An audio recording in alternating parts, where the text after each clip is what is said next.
I put time in every week to see what people are searching for, and I was actually pretty surprised that the Nikon D3500 is pretty highly searched for. But at the same time, I shouldn't be surprised. It's a great place to start if you want to start your photography journey, and it's a great buy if you don't want to be on a photography journey and just want to capture moments and memories.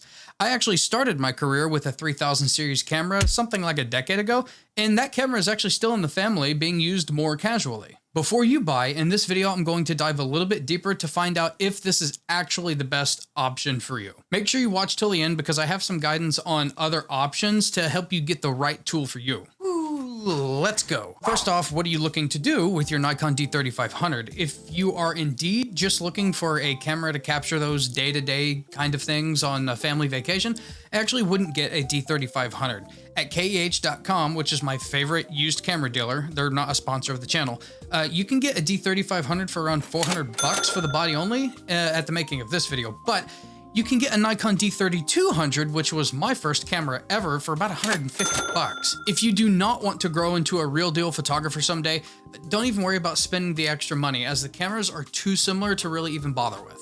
Now, if you're looking to start your photography journey and your mind is already made up, great. You can go ahead and grab a Nikon D3500 with my full endorsement. But surprise, there are some things to consider. One, what I already mentioned, the D3200. Let's look at it side by side because I want you to save as much money as you can so you can go out and buy the thing that really matters, and that's good quality glass.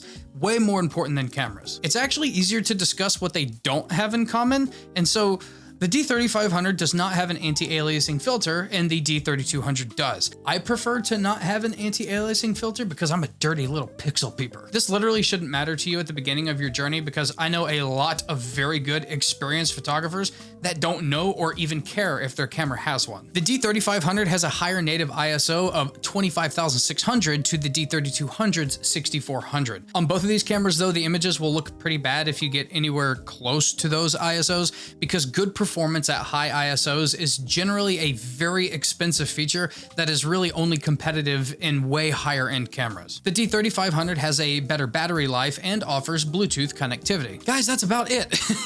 Literally, it's up to you if you decide that's a $300 difference. In my professional opinion, it's not. Both are great cameras for starting your journey. But what if I told you it might not be the best for getting the most out of your Nikon DSLRs?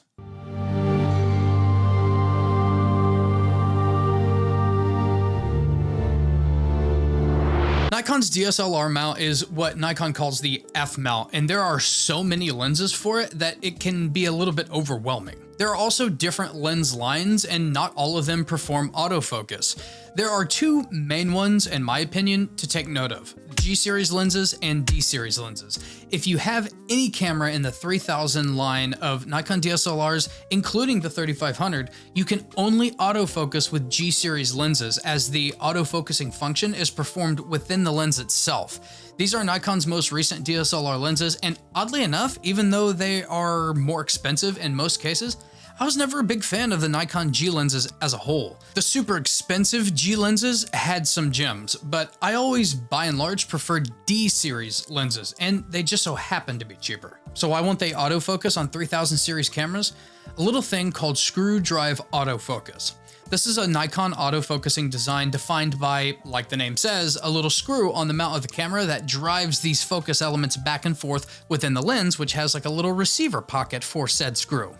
It's outdated, yes, but unfortunately, it's the only way to get autofocus functionality out of all of these fantastic, dirt cheap D-series lenses, like the 180mm f2.8D or the Takina 100mm macro, or one of my favorites ever, the 60mm f2.8D macro lens. Otherwise, you can still use these lenses as manual focus only lenses. But don't worry, if you haven't made your mind up on the Nikon D3500, I do have a solution. Keep in mind though that this only applies if you're already certain that you want to stick with photography. If you have no idea if you'll actually enjoy photography long-term, please get the least expensive setup that you possibly can. Now, the only crop sensor F-mount Nikon DSLR that will drive autofocus with D-series lenses are the 7000 series cameras. There are many benefits to saving a little bit of extra money for an earlier 7000 series camera, which is why I made a video for the sole purpose of following this one that you can watch right here, right now. I'm Z-Wade, the Z-Wade, and Z-Wade Photo. Stay sharp, YouTube.